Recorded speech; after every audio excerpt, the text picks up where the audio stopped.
আমার নাম মোহাম্মদ নাজমুল হাসান। আমার বাড়ি বন্দনগরী, চট্টগ্রাম। বন্ধুগণ, আমি আমার জীবনের গল্পটা শুরু করার শুরুতে আপনাদেরকে আমার পরিবারের সম্বন্ধে জানিয়ে রাখি। আমার পরিবারে আমি আছি আর আমার মা আছে, আর কেউ নেই। চট্টগ্রামেরই শহরের মধ্যে এক ভাড়া বাসায় আমাদের পরিবারটা ছিল এক উচ্চবিত্ত পরিবার।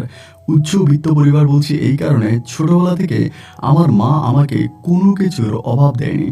আমি যখন আস্তে আস্তে করে মায়ের কোলে বড় হচ্ছিলাম, যখন থেকে আমার বুঝ হয়, বয়স হয়, আমি তখন দেখতাম যে খেলা করার জন্য আমার জন্য এক্সট্রা একটা রুম থাকতো এবং সেই রুমের ভিতরে হরেক রকমের খেলনা থাকতো।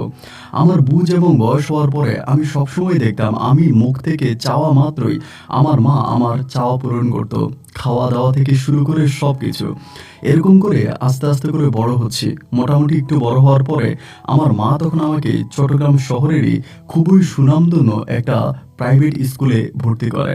আমি তখন সেই প্রাইভেট স্কুলে পড়াশোনা করতাম। সকালবেলা আমার মা আমাকে দিয়ে আসতো এবং ক্লাস শেষ হলে পরে আমার মা আমাকে স্কুল থেকে নিয়ে আসতো। আমার মা পেশায় ছিল একজন চাকরিজীবী। চট্টগ্রাম শহরেই আমার মা একটা বেসরকারি কোম্পানিতে চাকরি করতেন। তখন খুব ছোট ছিলাম, জীবনের মানিটা এতটা ভালো বুঝতাম না। মা যেমন করে রাখতো তেমন করেই চলতাম। এরকম করে আস্তে আস্তে সময়গুলো কাটতে কাটতে মোটামুটি যখন আস্তে আস্তে করে বড় হচ্ছি, একটা বিষয় তখন মনের ভিতরে খটকা খাচ্ছে। কি আমার বাবা? আমি তো আমার বাবাকে দেখতে পাচ্ছি না। তখন আমি মাঝে মাঝে যদি আমার মাকে প্রশ্ন করতাম যে মা, আমার বাবাকে, আর যখনই বাবাকে নিয়ে কোনো প্রশ্ন মাকে করতাম, মা তখনই খুব ক্ষেপে যেত, অনেক রেগে যেত। বাবাকে নিয়ে কোনো প্রশ্ন আমার মা একেবারেই বরদাস্ত করতেন না, মানে সহ্য করতে পারতেন না। বাবার প্রসঙ্গে কোনো কথা বললে মা খুবই ক্ষেপে যেতেন। আমি ঠিক তখনও জানতাম না যে কেন মানে আমার বাবার কথা জিজ্ঞেস করলে মা এতটা ক্ষেপে যেতেন। আস্তে আস্তে করে মায়ের সঙ্গে তখন আমার সময়গুলো কাটতেছিল। আমি একটু একটু করে বড় হচ্ছিলাম এবং একটা পর্যায়ে আমি যখন আর একটু বড় হই, তখন আমি অন্যরকম একটা জিনিস আমাদের বাসায় দেখতে পাই। যদিও এটা আমি বহু বছর ধরে দেখে আসছি, মানে আমার শৈশব জীবন থেকে দেখে আসছি। তখন অতটা বুঝ হয়নি, বয়স হয়নি, তাই হয়তো বুঝতে পারিনি। কিন্তু এখন এই জিনিসটা আমাকে খুব বেশি ভাবায় এবং কেন এটা ঘটে আমি তার ব্যাখ্যা খুঁজে বেড়াই। আমি দেখতে পাই যে আমাদের বাসায় মাঝে মাঝে একজন লোক আসে, যিনি আমার বাবাও না, যিনি আমার পরিচিত কেউই না। তিনি এসে আমার মায়ের সঙ্গে রাত যাপন করে, আমার মায়ের সঙ্গে রাতের বেলায় থাকে এবং সকালবেলা চলে যায়। আমি আসার সময় আমার জন্য অনেক খেলনা, অনেক খাবার দাবার নিয়ে আসে এবং যাওয়ার সময় আমাকে অনেকটা আদর করে যায়।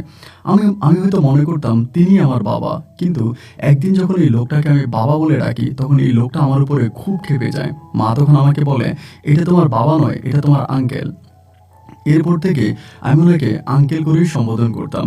এরকম করতে করতে একটা পর্যায়ে আমি প্রাইমারি স্কুলের গণ্ডি শেষ করি। প্রাইমারি স্কুল শেষ করে আমি যখন হাই স্কুলে ভর্তি হই, আমার মা আমাকে অনেক টাকা দিয়ে একটা স্কুলে ভর্তি করায়, যে স্কুলে ধরেন এমপি, মন্ত্রী বা বড় বড় ব্যবসায়িকের ছেলেরা পড়াশোনা করতো।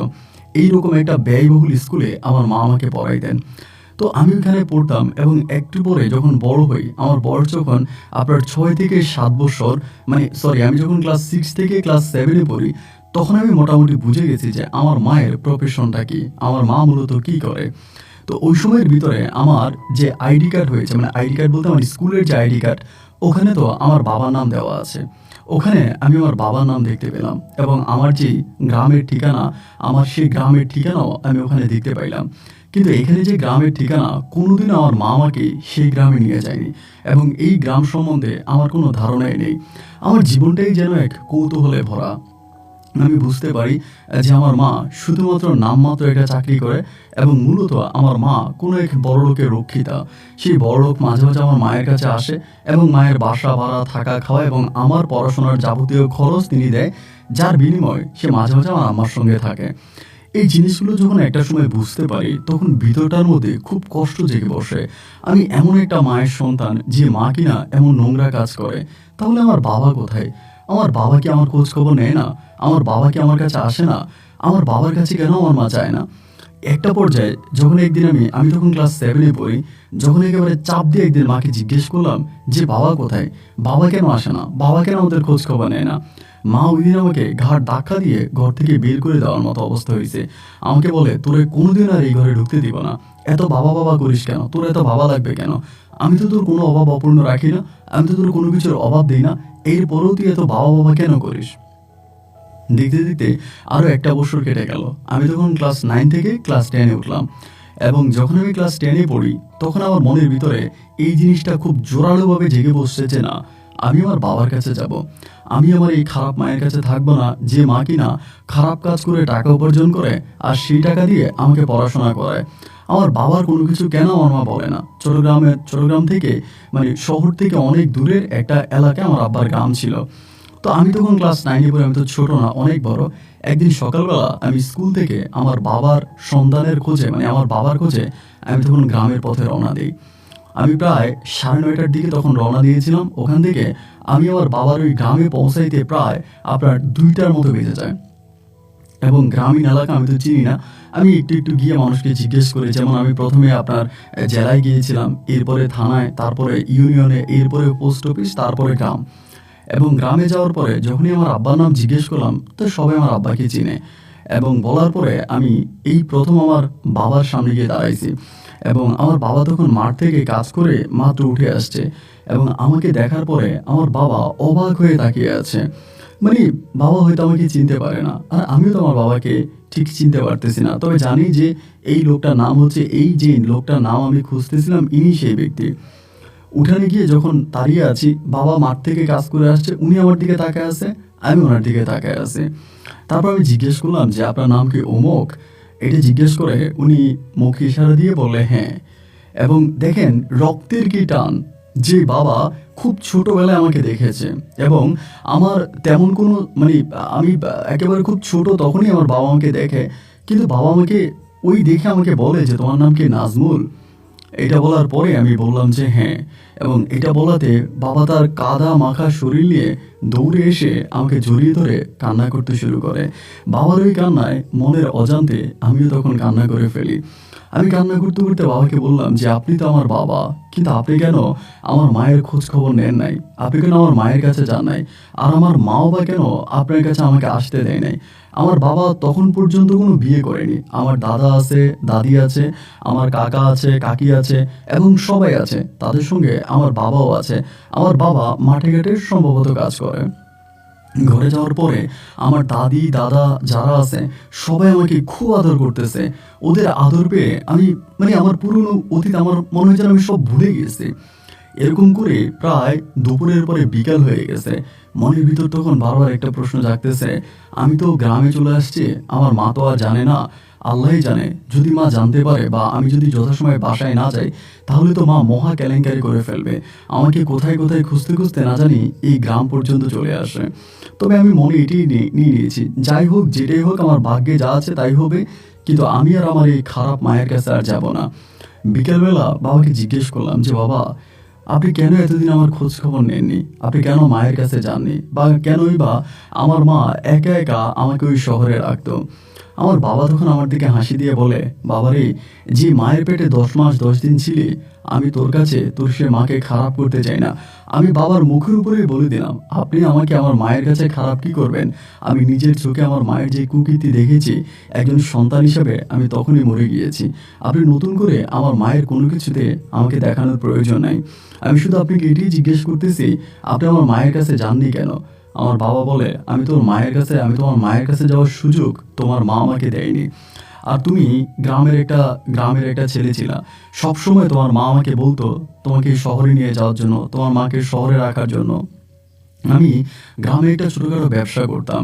এই ব্যবসা করে তোমার মাকে বিয়ে করেছি। তোমার মা শহরের মেয়ে ছিল, তাই আমি বিয়ে করে গ্রামে নিয়ে আসি। এবং আসার পরে যখন তুমি দুনিয়াতে আসো, সারাক্ষণই তোমার মা আমার সঙ্গে আমার কানের কাছে ভ্যান ভ্যান করতো যে আমরা শহরে চলে যাই, আমরা শহরে গিয়ে ভাড়া থাকি, আপনার যে ব্যবসা আছে এই ব্যবসাটাকে শহরে নিয়ে যান, শহরে নিয়ে গিয়ে আমরা একসঙ্গে থাকি।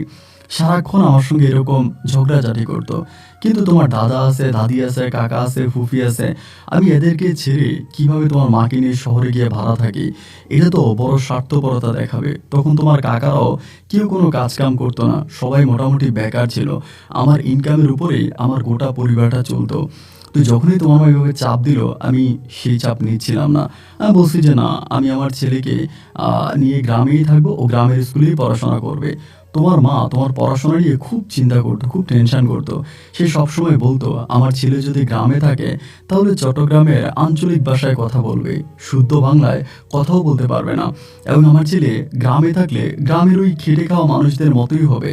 আমার ছেলে উচ্চ শিক্ষিত হবে না, ভালো মানুষদের সাথে উঠা বসা করার যোগ্যতা তার থাকবে না। আমি ওকে শহরে নিয়ে যাব, আমি ওকে শহরে নিয়ে শহরের স্কুলে পড়াশোনা করাবো। আমি কোনোভাবেই যখন তোমার মায়ের ওই কথা শুনতেছিলাম না, একটা পর্যায়ে তোমার মা আমার উপর ক্ষিপ্ত হয়ে তোমাকে নিয়ে পালিয়ে যায়। তুমি যখন খুব ছোট ছিলা, ওই সময় যখন তোমাকে নিয়ে তোমার মা পালিয়ে যায়, আমি তোমার মাকে অনেক খোঁজাখুঁজি করেছি গ্রামগঞ্জে, এবং তোমার যে নানু বাড়ি আছে সেখানে অনেক খুঁজেছি, কিন্তু তোমাকে আর তোমার মাকে আমি কোথাও পাইনি। আজ এত বছর পর আমি জানি না আল্লাহর কি নীলা খেলা যে তুমি আমার সামনে এসে দাঁড়িয়েছ। আমি আজও বিশ্বাস করতে পারছি না যে আমার ছেলে নাজমুল আমার কাছে এসেছে। আমার কাছে এখনো মনে হচ্ছে এইটা আমার গভীর রাতে দেখা কোনো এক স্বপ্ন। আমি তখন বাবারে বললাম যে না বাবা, আমি আপনার কাছে এসেছি এবং আমি আপনাকে ছেড়ে কোথাও যাব না। মায়ের ওই নোংরা ইনকাম, মায়ের ওই নোংরা টাকা আমার প্রয়োজন নেই।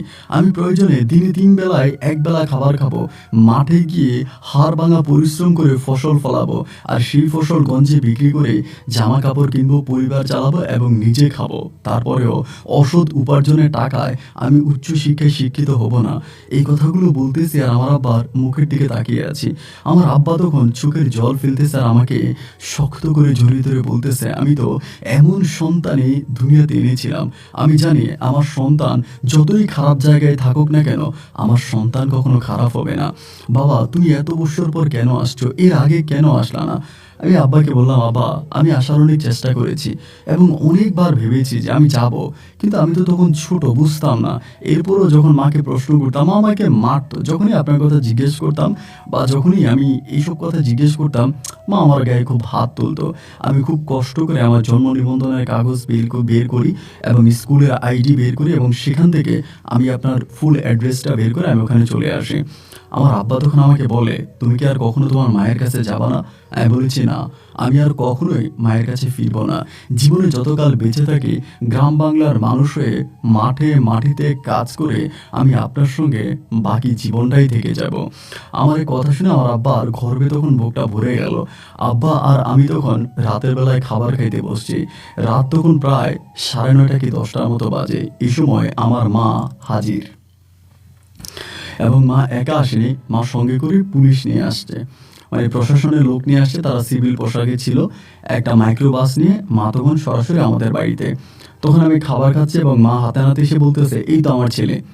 তখন পুলিশ আঙ্কেল আমাকে জিজ্ঞেস করতেছে তোমার নাম কি? আমি বলছি, আমার নাম নাজমুল হাসান। পরে বললো তোমাকে এখানে কেউ কিডন্যাপ করে নিয়ে আসছে? আমি বলি না, কেউ আমাকে কিডন্যাপ করে আনেনি, আমি নিজে আসছি। বলে তুমি কি জানো এটা কোন জায়গা? আমি বললাম হ্যাঁ জানি, এটা আমার বাবার ভিটা, আমার বাবার বাড়ি, আমি আমার বাবার বাড়িতে আসছি। তারপরে পুলিশ আমার আম্মার সঙ্গে কি জানি কথা বলতেছে। আমার আম্মা পুলিশকে বারবার মানে উল্টা বুঝাইতেছে বা ওরকম কোনো কিছু, মানে ফোর্স করার জন্য বা আঘাত করার জন্য ওরকম কিছু বলতেছে। পুলিশ তখন মুখের উপরে আমার আম্মাকে বলতেছে যে না, এমন কোনো কিছু করা যাবে না, এগুলো বলতেছে। বলার পরে এই তর্কাতর্কির একটা পর্যায়ে তখন এলাকার মেম্বার, চেয়ারম্যান থেকে গণ্যমান্য লোকজন প্রায় সবাই তখন উপস্থিত হয়ে যায়। ঘড়ির সময় রাত তখন প্রায় 11টা থেকে 12টা বেজে যায়। সবাই তখন এসে গেল আমাদের উঠানে। সবাই সাই সাই করে এসে বলতেছে কি করা যায়, এখন কি করা যাবে, সবাই এই আলোচনা করতেছে। এবং আমাকে তখন পুরো গ্রামবাসী সহ পুলিশের লোকেরা জিজ্ঞেস করলো যে তুমি কি তোমার মায়ের কাছে থাকবা না তোমার বাবার কাছে থাকবা? আমি তখন প্রাপ্ত বয়স ক্লাস 9-এ পড়ে, আমি তো ছোট না। আমি তখন বললাম যে আমি অবশ্যই আমার বাবার কাছে থাকবো, আমি আমার মায়ের কাছে থাকবো না, আমার মায়ের কাছে আমি যাব না। এবং পুলিশ তখন সরাসরি আমার মাকে বলে দিল যে ছেলে যেহেতু তার বাবার সঙ্গে থাকতে চায় এবং তার প্রাপ্তবয়স হয়ে গেছে, এখন আপনি চাইলেও আপনার ছেলেকে আর নিতে পারবেন না। মা অনেক হামকি দামকি যায় ঝামেলা করে রাত 3টা বাজে মা এখান থেকে পুলিশের সঙ্গে চলে যায়। আমাকে নেওয়ার সর্বোচ্চ চেষ্টাটা আমার মা করে, কিন্তু আমি মার সঙ্গে যাইনি। আমার আব্বা তখন আমাকে বলতেছে যে নাজমুল তুমি তো কাজটা কি করলা, তোমার আম্মার সঙ্গে গেলে তোমার জীবনটা অনেক সুখের হইতো। আমি আমার আব্বারে বললাম আব্বা, আমি তো আপনাকে আগেও বলেছি এমন সুখ আমার প্রয়োজন নাই। যে দৃশ্য আমি আমার চোখে দেখেছি এরপরে এই মায়ের কাছে আমার আর যেতে ইচ্ছে করে না বাবা। এরপরে বাবার সঙ্গে আমি তখন গ্রামে থেকে গিয়েছি। গ্রামের মাটি, মানুষ এবং গ্রামের প্রকৃতির সাথে আমি এক নিবিড় প্রেমের গল্প শুরু করেছি। আমি যে ছেলে কখনো মাঠে নামিনি, কাদায় নামিনি, আমি আমার বাবার সঙ্গে তখন মাঠে কাদাতে নামতাম এবং সেখানে ধান বুনাইতাম, ফসল ফলাইতাম, বাবার সঙ্গে মাঠে ঘাটে কাজ করতাম। বাবা গ্রামের একটা স্কুলে আমাকে তখন ক্লাস 9-এ ভর্তি করিয়ে দেয়। আমি তখন ক্লাস 9-এ পড়ি। ক্লাস 9-এ পড়াশোনা করতেছি, আমার আব্বার সঙ্গে থাকতেছি। মানে আমার মনের ভিতরে আর কোনো দ্বিধা নাই। আমার বাবাকে পেয়ে মনে হয় যেন আমি সব কিছু পেয়ে গেছি। আমার বাবা আছে, আমার কাকা আছে, আমার কাকি আছে, আমার ফুফু আছে, আমার দাদা আছে, দাদি আছে, আমার সব আছে। কিন্তু জীবনের বাকি সময়টা, মানে যে সময়টা আমি তাদের সঙ্গে ছিলাম না, আমি খুব মিস করতাম ওদেরকে যে, এবং কেন আমি তাদের কাছে আগে ফিরে আসলাম না, এরকম মনে হতো। বাবা গ্রামের একটা স্কুলে ক্লাস 9-এ ভর্তি করায়। আমি ওখানে পড়াশোনা করি। ক্লাস 9 থেকে আমি তখন ক্লাস 10-এ উঠি এবং ক্লাস 10-এ উঠে আমি এসএসসি পরীক্ষা দিই। ইতিমধ্যে আমার মা কয়েকদিন পর পরে আসতো আমাকে নিয়ে যাওয়ার জন্য। চেয়ারম্যানে টাকা দিত, মেম্বারে টাকা দিত, মানে অনেকভাবে মা চেষ্টা করতো যে টাকা দিয়ে কোনো না কোনোভাবে আমাকে এখান থেকে নিয়ে যাওয়া যায় কিনা। কিন্তু যত জায়গায় বা যেভাবেই মা টাকা দিয়েছে, মায়ের টাকা আসলে কোনোভাবে কাজে লাগে নাই। মানুষ মায়ের কাছ থেকে টাকা ঠিকই খাইতো, কিন্তু আমার আব্বার পক্ষেই কথা বলতো। কারণ আমার আব্বা ছিল আমাদের অত্র এলাকার খুবই সাদামাটা একজন মানুষ। এরকম করে 1 দিন 2 দিন করে সময়গুলো কাটতেছে এবং একটা পর্যায়ে আমি এসএসসি পরীক্ষা দিলাম এবং আমার এসএসসি রেজাল্ট খুব ভালো হয়েছে। মানে খুব ভালো রেজাল্টে আমি এসএসসি পাস করি এবং এসএসসি রেজাল্ট ভালো হওয়ার পরে, রেজাল্ট আউট হওয়ার পরে আমার মা তখন আসছে আমাদের বাড়িতে। আইসা আমাকে বলতেছে যে, "নাজমুল, তুই চল, যেহেতু গ্রাম থেকে পরীক্ষা দিয়েছিস, সমস্যা নাই।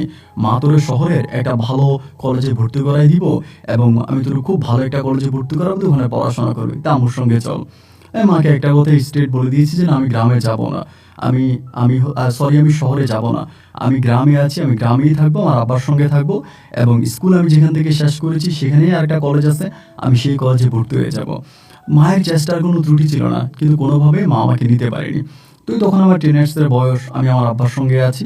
এই করতে করতে আমাদের এলাকার একটা কলেজ থেকে আমি তখন ফর্ম উঠেছি, আমি সেখানেই থাকবো। তার কিছুদিন পরে মা তখন আবারও আসছে। এসে আমাকে বলতেছে, "নাজমুল, তুই তো পরীক্ষা দিয়েছিস, ভালো রেজাল্ট করছিস। আমার তো অনেক বান্ধবীরা আছে, তাদের ছেলেমেয়েরাও পরীক্ষা দিছে। এখন আম্মু চিন্তা করতেছি যে তোর জন্য একটা পার্টি দেবো। শহরে একটা পার্টি দিবে, একটা পার্টি করব এবং সেই পার্টিতে তুই মানে উপস্থিত থাকবি এবং আম্মু সবাইকে হচ্ছে মিষ্টিমুখ করাবো, খাওয়া দাওয়া করাবো। মানে তুই যে একটা ভালো রেজাল্ট করছিস, এই জন্য আমি সবাইকে জানাবো শোনাবো।" আমার আম্মু বলতেছে। তো আমি তখন মাকে বলতেছি যে, "মা, এইসবের কোনো প্রয়োজনই নেই।" মা বলতেছে, "না, লাগবে।" এরকম করে মা যখন জোরাজুরি করতেছে, একটা সময় আমার আব্বা আমারে বলল যে, "দেখ নাজমুল, তোর মা তোরে 10 মাস 10 দিন গর্ভে ধরেছে। তোর মা খারাপ হোক, ভালো হোক, যাই হোক, সে কিন্তু ছোটবেলা থেকে যেভাবেই পারে তোকে মানুষ করেছে। এখন তোর মা যদি এই ইচ্ছাটা করতে চায়, তাহলে এটাতে তুই যা এবং তুই যেতে পারিস।" আমি তখন মাকে শর্ত দিলাম যে, "ঠিক আছে, আমি যেতে পারি, তবে আমার একটা শর্ত আছে। আমার এই অনুষ্ঠানে আমার বাবা থাকতে হবে। যদি আমার বাবা থাকে তাহলে আমি রাজি আছি।" এইটা শুনে তো মা আরো ক্ষেপে গেল, মানে খুব রেগে গেল যে, "তুই কি বলতেছিস?" মা তখন কোনোভাবেই রাজি হচ্ছিল না যে বাবাকে নিয়ে যাওয়ার জন্য। মা একটা কথাই বলতেছে, "না, ওই সোসাইটিতে অনেকেই থাকবে আর তোর বাবার সঙ্গে আমার ডিভোর্স হয়ে গেছে, এটা সবাই জানে এবং ডিভোর্সের পরে আমি তোর বাবাকে এই পার্টিতে কেন নিয়ে যাব?" তাই বললাম যে, "ডিভোর্স হলে কি হয়েছে? ওই পার্টিতে অনেক মানুষ থাকবে, তা আমার বাবা গেলে কি?" তো এরকম যখন জোরাজুরি করতেছে, আমার আব্বা তখন আমাকে বলতেছে, "না বাবা, তুই এমনটা করিস না, তুই যা। তুই যা এবং তুই গেলে আব্বু খুব খুশি হবো। তুই যা। তুই আমাকে নিয়ে টানা হেঁচড়া করিস না, আমি যাব না, তুই যা।" এবং আব্বু যখন এভাবে নিজ থেকে আমাকে যাওয়ার অনুমতি দিল, তখন আমি চিন্তা করলাম যে, আচ্ছা ঠিক আছে, তাহলে পরে যাওয়া যায়। এবার আমি চিন্তা ভাবনা করছি যে ঠিক আছে, আমি যাব। তো আম্মু তখন দিন তারিখ ঠিক করলো এবং সেই দিনে সকালবেলা আমি আবার আম্মুকে বলছি যে, "আমি রাতে যাইতে পারবো না। আমি রাতে যাইতে পারবো না, আমি সকালে যাব এবং সকালে যাওয়ার পরে সারাটা দিন থাকবো, আমি বিকেলে চলে আসবো।" তারপরও আমি সঙ্গে করে আমার আব্বুর একজন পরিচিত বন্ধু আছে, ওনাকে সঙ্গে করে নিয়ে গিয়েছিলাম, আমার একটা চাচ্চুকে সাথে করে নিলাম। আমাদের বাসার মধ্যেই তখন পার্টি করা হয়, বিশাল করে অনুষ্ঠান করা হয়। আমি সেই অনুষ্ঠানে উপস্থিত ছিলাম। তো আমাদের খাওয়া দাওয়া প্রায় 2টার দিকে শেষ হয়ে যায়। 2টা বাজে খাওয়া দাওয়া শেষ হয় এবং খাওয়া দাওয়া শেষ হওয়ার পরে ওখানে একটা মেয়ে আছে, মেয়েটার নাম হচ্ছে রুমকি। এইটা মানে মেয়েটা আমার বয়সী একটা মেয়ে হবে। তা আমি কিন্তু ওকে আগে কখনো দেখি নাই বা চিনতাম না। এই প্রথম আমি তখন ওই মেয়েটাকে ওই আমার মায়ের অনুষ্ঠানে যাওয়ার পরে দেখতে পেলাম। এই মেয়েটাগুলো কি মানে যে খাবারগুলো ছিল, ওই খাবারগুলো অবশিষ্ট যে খাবারগুলো ছিল, ওই খাবারগুলো প্যাকেট করতেছে। মানে অন্যান্য লোকদেরকে নিয়ে খাবারগুলো প্যাকেট করতেছে ওই আমাদের বাসার মধ্যেই। আমাদের বাসাটার মধ্যে বলতে কি, আমরা ওই বাসার ছাদে, আমাদের যে বাসার ছাদ আছে, ওই ছাদের মধ্যে অনুষ্ঠানটা করছিলাম। তো মানে উৎকৃষ্ট খাবারটা তখন সে এরকম মানে পলিথিনে ঢুকাইতেছে। তো এটা দেখে আমি একটু অবাক হয়ে মেয়েটার দিকে তাকায় আছি। তো আমি তাকে বললাম যে এটা কেন করতেছেন বা খাবারটা এটার মধ্যে ঢুকাচ্ছেন কেন?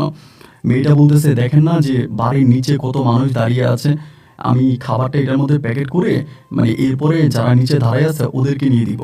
তা এই মেয়েটার কথা শুনে আমি তখন ছাদ থেকে একটু কর্নারে গিয়ে নিচের দিকে তাকাই, দেখলাম হ্যাঁ নিচে অনেক মানুষ দাঁড়িয়ে আছে, উপরে পার্টি হয়েছে বা নিচে তো গান গেছে বা মিউজিক বাজছে, তারা তো জানতে পারছে এরকম নিচে অনেকেই দাঁড়ায় আছে। এই মেয়েটা তখন দেখলাম কি এই খাবারগুলো নিল এবং আমাদের অবশিষ্ট যে খাবারটা ছিল সেটাও নিল।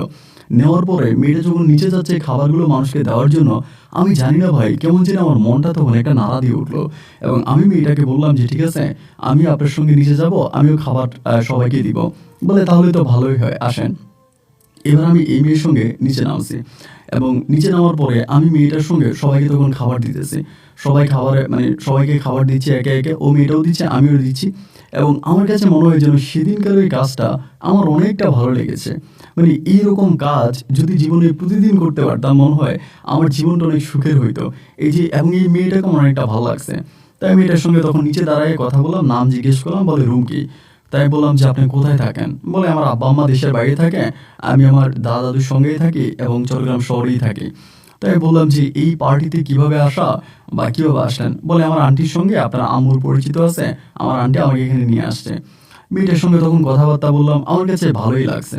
এবং এরকম বড়লোকের মেয়ে হওয়ার পরেও সাধারণ মানুষদের প্রতি, বিশেষ করে গরিব মানুষের প্রতি তার যে প্রেম এবং ভালোবাসা, মনের অজান্তেই তার প্রতি আমার একটা দুর্বলতা কাজ করতে শুরু করে। তাকে নিয়ে বাসার ছাদে গেলাম এবং ছাদে যাওয়ার পরে আমার আম্মুর সঙ্গে তখন কথা বলতেছি। বললাম, মা এই মেয়েটাকে? মা বলে এটা তো আমার বান্ধবীর বোনের মেয়ে। আমি বললাম যে ও আচ্ছা, মেয়েটা অনেক ভালো মা, এখানে যতগুলো মেয়ে দেখলাম বাট তার মাঝে এই মেয়েটাকে অনেক ভালো লাগছে, মেয়েটা অনেকটা ভালো। আমার আম্মু বলে হ্যাঁ ও এমনি অনেক ভালো, খুবই শান্ত স্বভাবই, অনেক ভালো একটা মেয়ে। তা আম্মুর সঙ্গে কথাবার্তা বলছে, এখানে আমার আম্মু তখন আমাকে একটা মোবাইল ফোন গিফট করে। তখন কিন্তু মোবাইল ফোন অনেক এক্সপেন্সিভ, মানে একটা ফোনের অনেক দাম। মানে আপনার তখন বাটনের ফোনগুলোই ছিল বাট খুবই দামি দামি ফোন। তা আমার আম্মু তখন আমি যে রেজাল্ট ভালো করছি এই জন্য আম্মু তখন আমাকে একটা মোবাইল ফোন কিনে দেয়। আমি তখন ফোনটা নিয়ে যাই এবং আম্মু আমাকে একটা সিম কার্ডও ভরে দেয়। এবং আমি তখন 4টার মতো আমাকে বলতেছে, আম্মু 4টা বেজে গেছে, আমি আর এই জায়গায় থাকবো না, আমি এখান থেকে চলে যাব। তো 4টা বাজে আমার আম্মুর কাছ থেকে বিদায় নিয়ে আমি আবার গ্রামে চলে আসি। এবং গ্রামে আসার পরে গ্রামের সবার সঙ্গে তখন মানে চলাফেরা করতেছি, উঠতেছি, বসতেছি, খাইতেছি। এইভাবে কাটতে কাটতে একদিন হলো কি, আমার আম্মু আমারে বলতেছে, আমার আম্মু কিন্তু তখন আমাকে প্রতিনিয়তই ফোন করতো যে নাজমুল তুই খাইছিস কিনা, ভালো আছিস কিনা, কলেজে গেছিস কিনা, সবসময় আমার খোঁজ খবর নিত। আমি আম্মুর সঙ্গে কথাবার্তা বলতাম।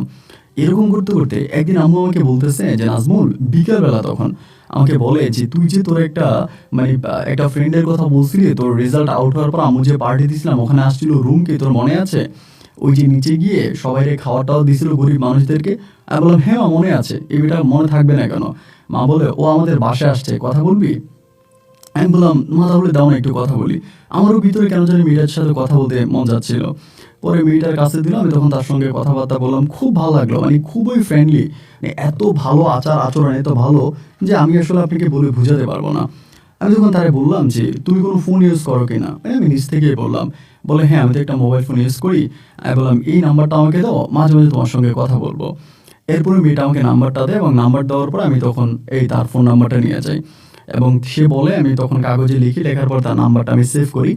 তো ওই দিন আমার আম্মু পরিচয় করে দেওয়ার পর থেকে আমি সবসময় তার সঙ্গে কথা বলি, প্রতিদিনই ফোন করি। সে শহরে একটা স্কুলে পড়ে এবং পরে জানতে পারি যে সে আমার সমবয়সী, মানে আমি যেই ক্লাসে পড়ি ওই ক্লাসেই পড়ে, আমার সমবয়সী একটা মেয়ে। পরে তার সঙ্গে কথাবার্তা বলি, সে তার কলেজ সম্বন্ধে আমাকে বলে, আমি আমার কলেজ সম্বন্ধে বলি। এভাবে অনেকগুলো দিন কাটার পরে একদিন সে আমাকে বলতেছে কি যে নাজমুল, আমার না গ্রামের স্কুলগুলো বা গ্রামের কলেজগুলো খুব ভালো লাগে। আমার আম্মু যখন বাংলাদেশে ছিল তখন আমি গ্রামের স্কুলে গিয়েছিলাম, গ্রামের স্কুল দেখেছিলাম। তো আমার এখন তো আমার যেতে পারি না, আমাদের তো এখন আর গ্রাম নাই। তা তুমি কি একদিন তোমাদের গ্রামে আমাকে নিয়ে যাবা? এটা শুনে আমার কাছে খুব ভালো লাগলো। আমি বললাম হ্যাঁ অবশ্যই নিয়ে যাবো। বলে কিন্তু তোমার আম্মুকে বলতে পারবা না, কারণ তোমার আম্মুকে বলে তোমার আম্মু আমার আন্টিকে বলে দিবে, এরপরে একটা ঝামেলা তৈরি হবে। সো তুমি যদি এটা না করে আমাকে নিতে চাও তাহলে আমাকে অ্যাড্রেস দিলে আমি একদিন যাবো তোমার সঙ্গে, তোমাদের গ্রামটা ঘুরে দেখবো। তা আমি তখন বললাম এটা তো আমার জন্য বেশ ভালোই, আমার জন্য একটা গুড নিউজ হতে পারে। তো আচ্ছা ঠিক আছে, তুমি তাহলে কবে আসবো আমাকে বলো। তারপর ও একটা ডেট ফিক্সড করলো, ওই ডেটে আমি তখন তাকেই রিসিভ করে আমাদের গ্রামে নিয়ে আসি। একদম সকালবেলা গ্রামে আনি এবং গ্রামে আনার পরে ও ভীষণ আনন্দিত, মানে এতই এক্সাইটেড যা বলার মতো না। গ্রামের মানুষ, গ্রামের পরিবেশ এবং গ্রামের সব কিছুকে ভীষণ মুগ্ধ করেছে।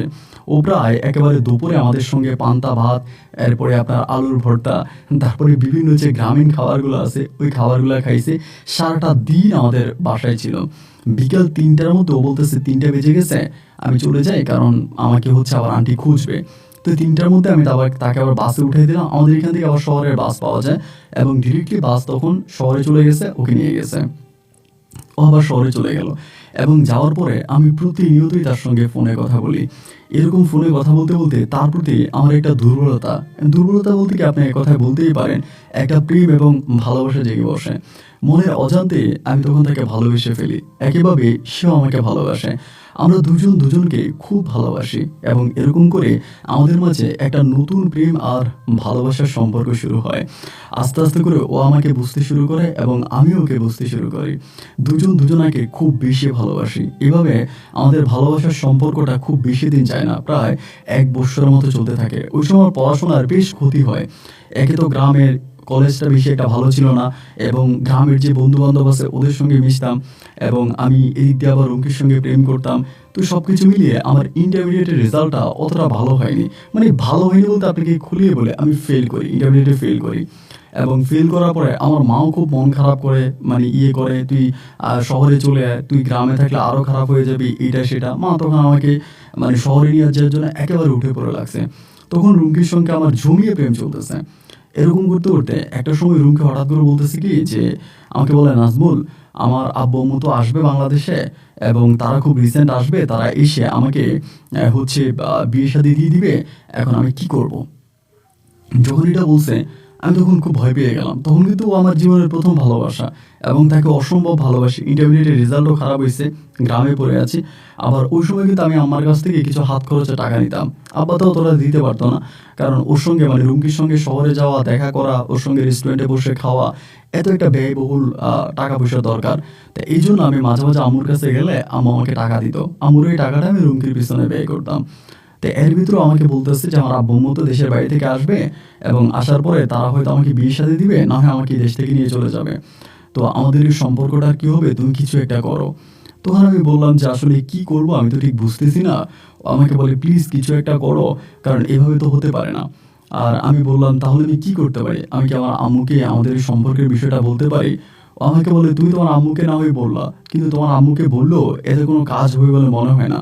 কারণ আমার আব্বা আম্মু খুব মানে মানুষ, তারা মানে খুব দেখবে, তোমার বাবাকে দেখবে, তোমার মাকে দেখবে। যখন জানতে পারবে যে তোমার আম্মুর সাথে তোমার আব্বুর ডিভোর্স হয়ে গেছে এবং তোমার আব্বু সেপারেট, তোমার আম্মু সেপারেট এবং তোমার আম্মু তো শহরে কি করে তুমিও জানো। তো এই সব কিছু মিলে আসলে আমার আব্বা আম্মা তো রাজি হবে না যে এরকম একটা অগোছালো পরিবারে আমাকে দিবে না। আর আমার আন্টি বললেও কোনো কাজ হবে না, কারণ আমার আব্বা আম্মু আমার আন্টিকেও অতটা বিশ্বাস বা ভালোবাসে না। আন্টির কথার কোনো মূল্যায়ন তারা করবে না।" আমি তখন বললাম, "তাহলে এখন কি করা যায়? মানে আমি কি করতে পারি?" তো বলতেছে, "আসলে আমি বুঝতেছি না কি করব। বাট আমি তোমাকে অনেকটা ভালোবাসি। আমি তোমাকে হারাইলে খুব কষ্ট পাবো।" ও আমাকে বলতেছে। তা আমিও ওকে একই কথা বলতেছি যে, "আমিও তো তোমাকে হারাইলে খুব কষ্ট পাবো।" এরকম করে দুজনের কথাবার্তা বলতে, বলতে একটা পর্যায়ে ও আমারে বলতেছে যে, "তুমি একটা কাজ করো, তোমার আম্মুর সঙ্গে বিষয়টা নিয়ে কথা বলো। দেখো তোমার আম্মু কি বলে।" আমি বললাম যে, "আমার আম্মুর সঙ্গে কথা বললে আমার আম্মু কি বলবে আমি তো বুঝতেছি না।" তো ও আমাকে বলে, "তুমি বলে দেখো।" তারপর আমি ভয় পাইতেছি যে আম্মুকে বললে আম্মু আবার কি মনে করে, আবার আমি তো জানি আবার আবার আব্বুকে বলে দেই কিনা। আমার আব্বু কিন্তু আবার এটা পছন্দ করে না, কোনোভাবে আব্বু পছন্দ করে না। তাই আমি আম্মুকে বলতেছি না। তারপরে ও কি বলে, ও নিজেই বলতেছে, "আচ্ছা ঠিক আছে, তুমি যেহেতু আম্মুকে বলতে ভয় পাচ্ছ, মানে তোমার মাকে বলতে ভয় পাচ্ছ, আমি তাহলে আন্টির সঙ্গে কথা বলি এবং আমি আন্টিকে বিষয়টা বুঝিয়ে বলি।" এইবারও আমার মায়ের সঙ্গে কথাবার্তা বলে। মায়ের সঙ্গে কথাবার্তা বলার পরে ওই তখন আমাকে বলতেছে যে, "নাজমুল, একটা কাজ করো।" আমি তো আন্টির সঙ্গে কথা বলছিলাম এবং মোটামুটি আন্টি আমাকে খুব মানে সাপোর্ট দিয়েছে। "এখন একটা কাজ করো, তুমি গ্রাম থেকে চলে আসো। তুমি গ্রাম থেকে চলে আসো এবং আমরা আন্টির কাছে চলে যাই। আন্টির কাছে গেলে পরে আন্টি আমাদের বিয়ে পড়াই দিবে এবং বিয়ে হয়ে গেলে আন্টির বাসায় আমি আর তুমি থাকবো এবং আমার আব্বু-আম্মু যদি বিদেশ থেকে আসে তাহলে আন্টি পুরো বিষয়টা ম্যানেজ করবে", আমাকে বলছে। তো এটা যখন বলছে তখন তো আমি প্রেমে অন্ধ। মানে আমাকেও যেভাবে বলতেছে আমি সেভাবেই শুনতেছি।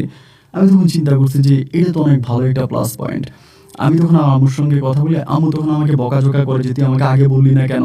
তোর জন্য তো আমি কম করি নাই, তোর সুখের জন্য, তোর ভালোভাবে পড়াশোনা করানোর জন্য, তোকে একটা ভালো অবস্থানে নেওয়ার জন্য আমি তোর বাবাকে পর্যন্ত ছেড়ে দিয়েছি, আমি তোর বাবার সঙ্গে হচ্ছে সম্পর্ক আলাদা করে দিয়েছি, আমি তোর জন্য এত কিছু করেছি, সুতরাং তুই আমার কথা শুনবি না কেন বা তুই আমাকে বলবি না কেন? তো যাই হোক, রুমকি যেহেতু আমাকে বলছে, আমি বিষয়টা জানতে পারছি, তুই চলে আয়। তো আমি ভাই কোনো কিছুর বিনিময়ে আমার মায়ের কাছে যেতে রাজি ছিলাম না, কিন্তু শুধুমাত্র এখন রুমকিকে পাওয়ার জন্য আমি তখন রাজি হয়ে গেলাম যে ওকে ফাইন, ঠিক আছে, আমি তাহলে আমি যাব। এবং সবশেষ আমি আমার বাবাকে ছেড়ে এই রুমকির প্রেমে মাতোয়ারা হয়ে আমি যে মাকে বহু বছর আগে ছেড়ে আসছি সেই মায়ের কাছে আমি আবারও গেলাম।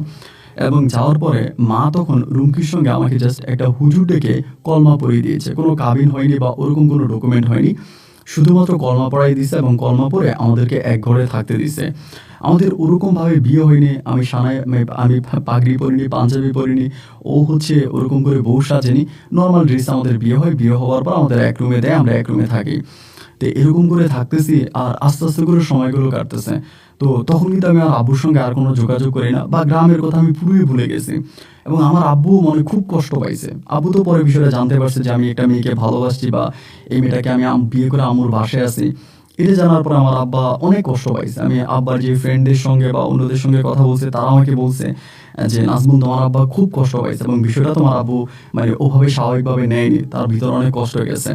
তাই জি, ঠিক আছে, আমি তো আসলে একরকম জেনে শুনেই কষ্ট দিয়েছি, মনে আমার কাছে এটাই মনে হয় যে আমি এটা কেন করলাম। তারপর আমি রুমকির সঙ্গে এখানে থাকতেছি, 1 দিন 2 দিন 3 দিন করে সময়গুলো কাটতেছে।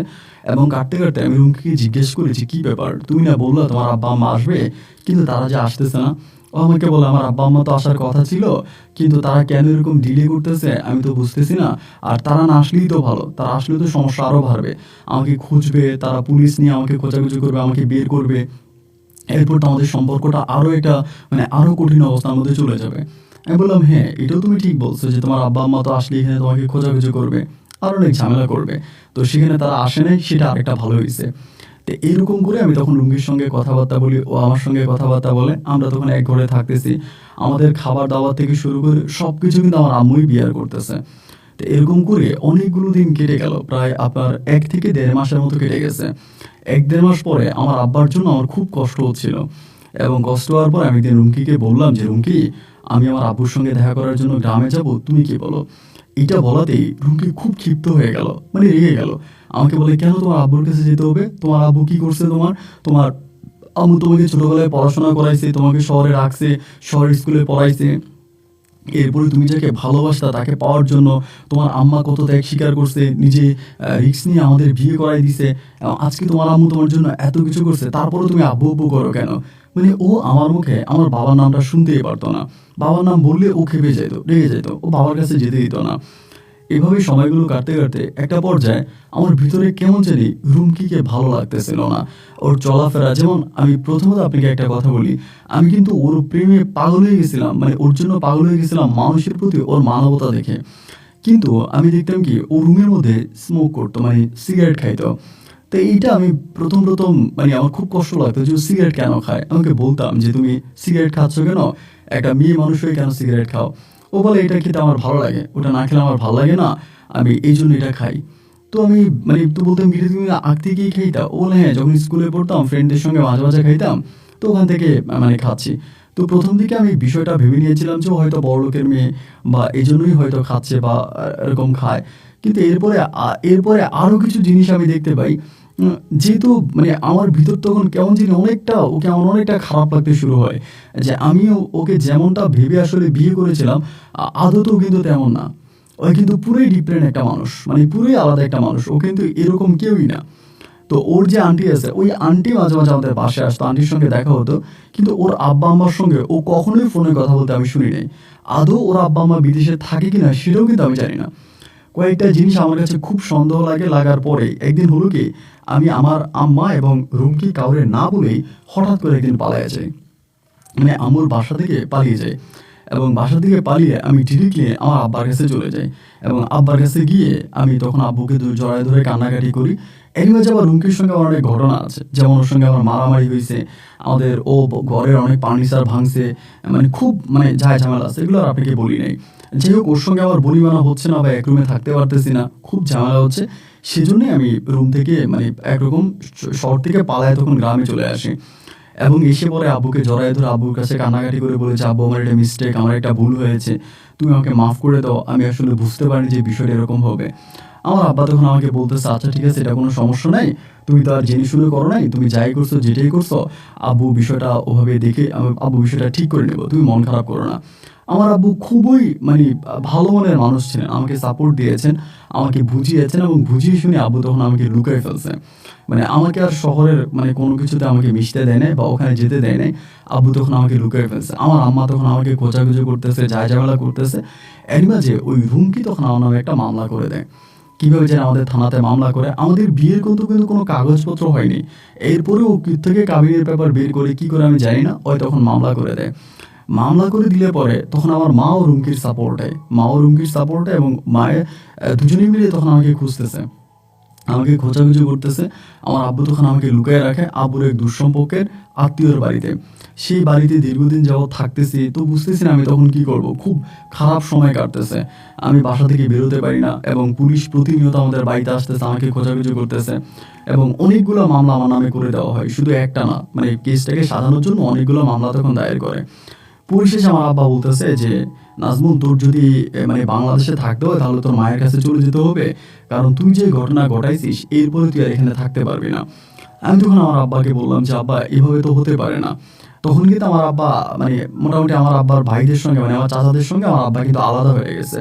আব্বু আলাদা একটা বাড়ি করছে, সেই বাড়িতে আব্বু থাকে, ওখানে একটা কাজের বুয়া থাকে, ওই বুয়া রান্না বান্না করে দেয়, আমি আর আব্বু তখন খাইতাম। পরে আব্বু আমারে বলতেছে, তাহলে মানে আব্বু হঠাৎ করে আমাকে আইডিয়াটা দিল যে একটা কাজ কর, তুই বিদেশে চলে যা, এইভাবে দেশে থাকলে সমস্যা আরো সামনের দিকে বাড়বে এবং তুই বিদেশে চলে যা, যেহেতু পড়াশোনাও ছেড়ে দিয়েছিস এবং একটা বিয়েও করে ফেলেছিস। তখন কিন্তু ওর সঙ্গে আমার কাবিন হয়েছিল অনেক টাকা, মানে আমি তো ওই সময় কোনো কাগজপত্র কোনো কিছু করিনি। পরে আম্মা মানে কিভাবে ও কাবিন টাবিন বের করে অনেক টাকা কাবিনের এক কাগজও নিয়ে আসছে। তো যাই হোক, পরে আমি চিন্তা করছি যে মানে আমার আব্বু বলতেছে যে তুই এখন এখান থেকে সেভ হতে হলে তুই বিদেশ চলে যা। তো ইমিডিয়েটলি আমার আব্বু তখন কোনো দেশের ভিসা খোলা পাচ্ছিল না বা কোনো একটা দেশে পাঠাইতে অনেক ঝামেলা। তখন খুব সহজে আমার আব্বার এক বন্ধু আব্বুকে পরামর্শ দিল যে ছেলেটাকে ওমান পাঠিয়ে দেন। ওই সময় কিন্তু ওমানের ভিসা অ্যাভেলেবেল ছিল এবং খুব কম সময়ে ভিসা হয়ে যেত। সৌদি, কাতার, কুয়েত বা ইউরোপ, আমেরিকা যুক্তরাষ্ট্র ওই সমস্ত দেশগুলোর ভিসা হতে একটা যে জটিলতা ছিল, একটা সমস্যা ছিল, ওমানের ভিসাটা কিন্তু খুব ইজি ছিল। আমার আব্বু তখন করলো কি, তার বন্ধুর সঙ্গে কথাবার্তা বলে খুব দ্রুতই আমার জন্য ওমানের প্রসেস করলো। আমি পাসপোর্ট করলাম, ডকুমেন্ট পাঠাইলাম, সব কিছু পাঠানোর পরে খুবই কম সময়ের ভিতরে আমার তখন ওমানের ভিসা লেগে যায়। যখন ওমানের ভিসা হয়, আমি ওই আমার আব্বুর বন্ধুর মানে আব্বুর ভাইয়ের বাসা থেকে মানে বাড়ি থেকে আমি তখন আমার আব্বুর সঙ্গে কথাবার্তা বলি, দাদাদির সঙ্গে দেখা করি খুব গোপনে এবং সেখান থেকে আমি তখন ওমানে চলে যাই। এবং ওমানে চলে যাওয়ার পরে আমি আর কারোর সঙ্গে কোনো যোগাযোগ রাখিনি, কোনো কথাবার্তা বলিনি। এইভাবে ১ দিন ২ দিন ৩ দিন করে সময়গুলো কাটতেছে, দিন রাতগুলো কাটতেছে। প্রায় ২ বৎসর মতো আমি ওমানে ছিলাম। এই ২ বৎসর আমি আমার পরিবার পরিজন বলতে আমার আব্বু আমার আম্মুর সঙ্গে তো যোগাযোগ নাই, আব্বুর সঙ্গে। তা ২ বৎসর পরে আমার আব্বা একদিন আমাকে বলতেছে যে, নাজমুল তোর আম্মা তো প্রতিদিন এসে বসে থাকে কান্নাকাটি করে তোর নাম্বারের জন্য, আমি তো তোর নাম্বার দিচ্ছি না। মানে আমি বিদেশ চলে যাওয়ার পরেই যখন থেকে আম্মু জানতে পারছে আমি বিদেশ চলে গেছি, তারপর থেকে আম্মু প্রতিনিয়ত গ্রামে আসতো, আমাকে খোঁজার চেষ্টা করতো। এটা সত্যি যে ভাই আমার আম্মা কিন্তু আমাকে অনেক ভালোবাসতো, মানে অনেক ভালোবাসতো। তাই এরকম করে আব্বা আমাকে বলতেছে যে, তুই কি আমার মোবাইল দিয়ে একদিন তোর আম্মুর সঙ্গে একটু কথা বলবি, এ তো সবসময় আসে আইসা বসে থাকে কান্নাকাটি করে। তাই আমি বললাম যে, আচ্ছা ঠিক আছে, তুমি যদি তোমার ফোন দিয়ে কথা বলাই দাও তাহলে আমি কথা বলবো, তুমি দিও। পরে আমার আব্বার মোবাইল দিয়ে আমি তখন একদিন আমার আম্মুর সঙ্গে কথা বলি এবং কথা বলাতে আম্মা খুব কান্না করতেছে, মানে অনেক কান্না করতেছে, তুই কেমনি চলে গেলি, আম্মুর স্বপ্ন ছিল আম্মু তোকে পড়াশোনা করাবো এবং তোকে একটা সরকারি চাকরি করাবো, তোকে ভালো বিজনেসম্যান বানাবো, একটা ভালো অবস্থানে নিয়ে যাব, কিন্তু বাবা এটা তুই কীভাবে করলি, তোর বাবার কথা শুনে তোর বাবার ফাঁদে পড়ে তুই কেন আরব দেশে চলে গেলি এবং কেন তুই আরব দেশে কামলা খাটতেছিস, তুই নিজের জীবনটা কেন নষ্ট করতেছিস, মানে বারবার এগুলো হচ্ছে আমার আম্মা আমাকে বলতেছে। আমি মাকে বলতেছি, মা আমি হালাল পথ উপার্জন করতেছি, আমি ভালো আছি, আমার আব্বুর জন্য টাকা পাঠাইতেছে, আমি খুব ভালো আছি, তুমি আম্মু এসব নিয়ে কোনো চিন্তা করো না। আমার আম্মা বলতেছে, না তুই তো বুঝিস না, তোর আব্বু তোর জীবনটা নষ্ট করে দিছে, তোর আব্বু অনেক খারাপ, তুই বুঝতে পারিস নাই, তোর আব্বুর চালাকি বুঝতে পারিস নাই। মানে আমার মা আমাকে বারবার ওই একই কথা ঘুরিয়ে পেঁচিয়ে বলতেছে। আমি বললাম, আমি ভালো আছি, তুমি প্লিজ আমাকে নিয়ে এইসব কথা বা এইসব চিন্তা করার কোনোই প্রয়োজন নেই। এভাবে ধরেন আপনার ১ দিন ২ দিন ৩ দিন করে কাটতেছে, সময় কাটতেছে, কিন্তু আমার মা প্রতিনিয়ত আব্বুর কাছে এসে আমাকে ফোন দিচ্ছে। এরকম করে, করে খুব জোরাজুরি করে মনে হয় আমার আব্বুর ফোন থেকে আমার নাম্বারটা নিয়ে যায়। আমার নাম্বারটা নিয়ে যায় এবং নাম্বারটা নিয়ে গিয়ে এবার মা আমাকে সবসময় ফোন দিত। আমাকে ফোন করতো, আমার সঙ্গে কথা বলতো। এরকম করে ১ দিন ২ দিন করে কাটতেছে। তো আমি কিন্তু মাকে আর রুমকির বিষয়ে কোনো কিছু জিজ্ঞেস করিনি যে রুমকি কোথায় আছে বা কেমন আছে, আদৌ ওর কোনো খোঁজ খবর আছে কিনা, এগুলো কিন্তু আমি আর আম্মুকে জিজ্ঞেস করিনি। আম্মু সবসময় ফোন দিয়ে আমার সঙ্গে কান্নাকাটি করতো, কথাবার্তা বলতো, কবে দেশে আসবো, আমি যেন দেশে চলে আসি, এগুলো বলাবলি করতো। এভাবে দীর্ঘদিন কাটার পরে একদিন আমি আম্মুকে তখন রুমকির কথা জিজ্ঞেস করলাম যে মা, এই রুমকি কেমন আছে? এটা বলার পরে মা আমাকে বলতেছে, এটা তুই কেন জিজ্ঞেস করলি? আমি বললাম যে জিজ্ঞেস করলাম তা একটু জিজ্ঞেস করলাম যে রুমকি কেমন আছে।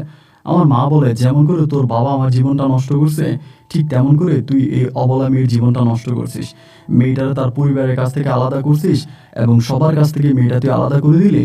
আজকে মেয়েটা একটা চাকরি করে এবং ও একটা জায়গায় ভাড়া থাকে, মেয়েটার জীবনটা তুই নষ্ট করে দিলি। তার পরিবার তাকে আর গ্রহণ করেনি, তার বাবা মাও এসব কথা শোনার পরে তারাও আর বাংলাদেশে আসেনি। মেয়েটা এখন খুব কষ্টে আছে, একটা চাকরি করে এবং খুব মানবতার জীবনযাপন করতেছে। আম্মু যখন এমন করে আমাকে বললো ভাই, আমার তখন বুকটা কেঁপে উঠলো। যাই হোক যেটাই হোক, রুমকিকে তো আমি ভালোবাসতাম, ওর সঙ্গে তো আমার ভালোবাসা ছিল। তো এরপরে আমি তখন আম্মুকে বললাম যে আম্মু, তুমি যদি আমাকে আমাকে একটা হেল্প করবা, একটু কাজ করবা। আম্মু আমাকে বলে কি? আমি বললাম যে তুমি আমাকে একটু রুমকির নাম্বারটা দাও, আমি একটু ওর সঙ্গে কথা বলবো।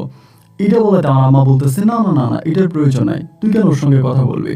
তোর তো আর ওর সঙ্গে কথা বলার কোনো প্রয়োজন নাই।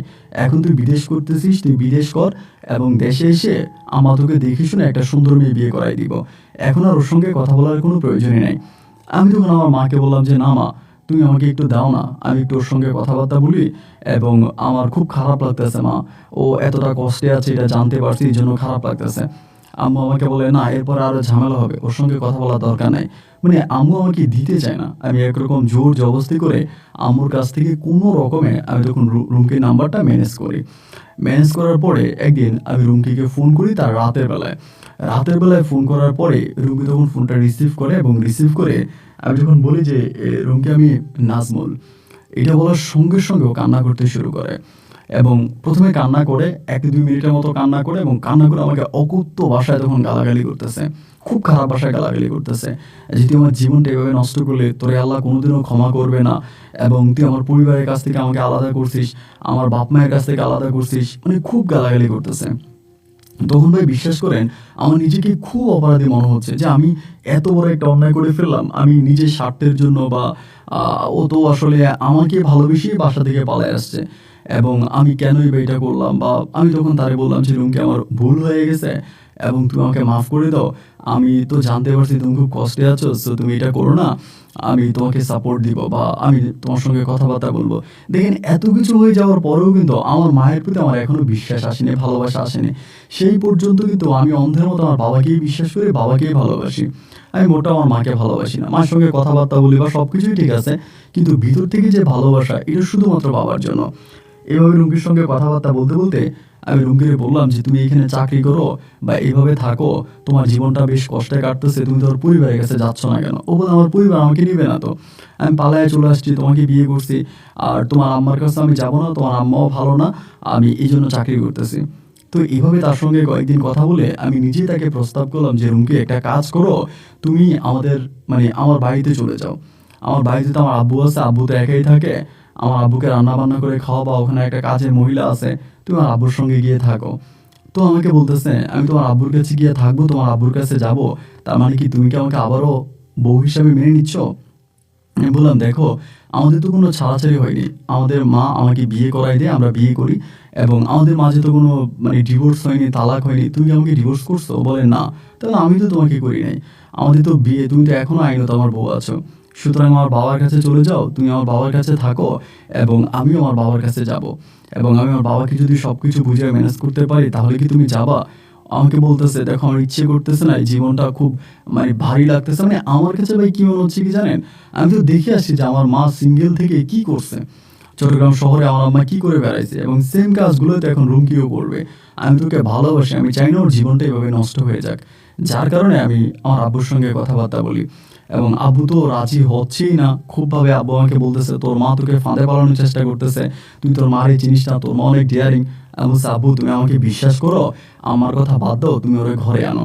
এরকম করে বলা বলি করার একটা পর্যায়ে আমার আব্বা তখন রাজি হয়েছে, এবং আব্বু রাজি হয়ে বলতেছে ঠিক আছে মেয়েরা আসতে বল। এরপর আমি রুমকিরে বললাম যে আমি তোমাকে ফুল অ্যাড্রেস দিলাম, তুমি আমার আব্বুর কাছে চলে যাও এবং তুমি কি আমার আব্বুর কাছে থাকো, আমার আব্বুর কাছে থাকো, এবং তোমার আর গ্রামে থাকার দরকার নেই, বা গ্রামের সব মানে তোমার শহরে থাকার দরকার নেই, তুমি চলে যাও। তা এই বলার পরে ও তখন আপনার এই গ্রাম থেকে ডিরেক্টলি আমার আব্বুর কাছে চলে আসে। কিন্তু আমি ওকে বলেছিলাম যে তুমি তো আমার আম্মুকে বলবা না, তুমি যে গ্রামে চলে যাচ্ছ বা আমার আব্বুর কাছে থাকতেছো, তখন তো আমার আম্মু গ্রামে যাইতো না। আম্মু তখন ডিরেক্টলি আমাকে ফোন দিত, আমার সঙ্গে আমার যোগাযোগ হতো, এই জন্য আম্মু আর গ্রামে যাইতো না। তা আমি রুমকিরে বলে দিলাম তুমি তো আমার আম্মুকে বলবা না। ও বলে না না না, আমি তো আমার আম্মুকে জানাবো না। আচ্ছা ঠিক আছে, তাহলে আমি চলে যাবো। এরপরে ও শহরটাই যেখানে চাকরি করতো, বাসায় ভাড়া ছিল, চাকরিও ছেড়ে দিল, বাসা ভাড়াও ছেড়ে দিল, ডিরেক্টলি আমার আব্বুর কাছে চলে গেছে। আব্বুর কাছে চলে যাওয়ার পরে তো কয়েকটা দিন আমার আব্বুর সঙ্গে আছে। আমি আব্বুকে জিজ্ঞেস করি আব্বু কেমন, আমার আব্বু বলে ও তো কেমন ছিল সেটা আমি জানি না, বাট এখন তো অনেকটা ভালো, আমার সঙ্গে কথাবার্তা উঠা বসা বা সব কিছু মিলে আমাকে অনেকটা মানে, আমার কথা শুনে, এবং মেয়েটা আমার কাছে মানে আমার দৃষ্টিতে মনে হয় মেয়েটা অনেকটাই ভালো। এইরকম করে তখন আমার আব্বুর সঙ্গেও থাকতেছে, এবং আমার আব্বুকে পেয়ে অনেকটা খুশি, আমার আমার মানে ও আমার আব্বুকে পেয়ে খুশি। তা আম্মুর সঙ্গে আমি মাঝে মাঝে ফোনে কথা বলি। আম্মুকে কিন্তু আমি রুমকির বিষয়টা পুরোপুরি স্কিপ করি। আম্মু যখন আমাকে বলে রুমকি কোথায় বা রুমকির সঙ্গে তো যোগাযোগ আছে কিনা, আমি বললাম যে না, রুমকির নাম্বার তো বন্ধ, ওর সঙ্গে তো আমার কোনো কন্ট্রাক্ট নাই। মানে আমি আম্মুকে জাস্ট এরকম ভুলভাল বুঝাই দিচ্ছি, কিন্তু ভিতরে ভিতরে কিন্তু রুমকি আমার আব্বুর কাছে চলে গেছে। এভাবে বহুদিন যাবৎ রুমকি আমার আব্বুর সঙ্গেই আছে, আব্বুর কাছেই আছে। এভাবে প্রায় আমি 6 বছরের মতো মানে থাকি, এবং 6 বছর পরে আমি তখন যেখানে কাজ করতাম ওখান থেকে ছুটি পাই, এবং ছুটি পেয়ে আমি তখন রুমকির কাছে তথা আমার বাবার কাছে যাব। তো বাবার কাছে যাওয়ার জন্য সর্বরকম সব কিছু প্রস্তুতি নিলাম। রুমকির জন্য কেনাকাটা করলাম, আমার আব্বুর জন্য কেনাকাটা করলাম, আম্মুর জন্য কেনাকাটা করলাম। কিন্তু আমি আমার আম্মুকে বলিনি যে আমি গ্রামে বাংলাদেশে যাচ্ছি, শুধু আমার আব্বাকে বলছি, আম্মাকে বলিনি। কারণ আম্মাকে বললে তো আম্মাও গ্রামে আসবে এবং আসার পরে রুমকিকে দেখবে, একটা নতুন ঝামেলা শুরু হবে। আবার ওই সময়তে কিন্তু আম্মা আমাকে খুব বেশি ফোন দিত না, হয়তো 3 দিন 4 দিন পরে একবার ফোন দিত, 1 মিনিট কি 2 মিনিট কথা বলতো, এরপরে কেটে দিত। মানে আম্মু তখন তার বিজনেস বা তাকে নিয়ে সে ব্যস্ত ছিল, আমার সঙ্গে খুব বেশি একটা আমার আম্মু কথা বলতো না। তো যাই হোক, আমি তখন গ্রামে গেছি, এবং গ্রামে যাওয়ার পরে রুমকিকে পাইলাম আমার আব্বার কাছে। রুমকি ভীষণ আনন্দিত ছিল। আমি যখন গ্রামে যাই তখন আপনার আমি বাড়িতে গিয়ে পৌঁছাই তখন প্রায় বিকেল তখন প্রায় 3:30 কি 4টার মতো বাজে। যাওয়ার পরে আমার আব্বার তো সেপারেট বাড়ি, আলাদা বাড়ি। ওই বাড়িতে আমার জন্য রান্নাবান্না করা হয়েছে, আয়োজন করেছে, খাওয়া দাওয়া করলাম, সব কিছু করে রাতের বেলায় তখন আমি সব কিছু কমপ্লিট করে ওর জন্য যে গিফটগুলো এনেলাম, ওকে গিফট দিলাম, আমার আব্বুকে দিলাম, আমার চাচুরা যারা আছে সবাইকে উপহার টুপহার সব কিছু দিয়ে দেন আমি যখন রাতের বেলায় রুমকির সঙ্গে শুইতে গেলাম, ওই সময়ের ভিতরে রুমকি জানি হঠাৎ করে মানে আমার কাছ থেকে একটু একটু দূরত্ব বজায় রাখতেছে। তো যখন দূরত্ব বজায় রাখতেছে মানে আমি তখন বুঝতেছি না যে কী ব্যাপার, তুমি এরকম আমার কাছ থেকে এরকম দূরে দূরে থাকতেছ, তা বিষয়টা কি, কী হয়েছে আমাকে বলো। তো আমার আরেকটা ডাক্তার বন্ধু আছে, আমার বন্ধুটার নাম হচ্ছে শাহ আলম, ও একটা মেডিকেলে আছে। তো আমার ওয়াইফ কিন্তু মাঝে মাঝে শাহ আলমের কাছে যাইতো, মানে ওর যদি শারীরিক কোনো সমস্যা হইতো বা অসুস্থ হলে ও শাহ আলমের কাছে যাইতো, ওখানে ট্রিটমেন্ট নিত। তো আমি তখন ওকে জিজ্ঞেস করলাম তোমার কি কোনো শরীর খারাপ, তুমি কি অসুস্থ, তুমি কি কোনো ইয়েতে যাবা, কোনো ডাক্তারের কাছে যাবা, কিছু হয়েছে, তুমি এমন করতেছো কেন। মেয়েদের তো শারীরিক একটা সমস্যা থাকে, ভাবলাম এরকম কিছু কিনা। ওই তখন আমাকে বলতেছে যে না, তুমি আমার গায়ে হাত দিও না, তুমি আমার কাছ থেকে দূরে থাকো।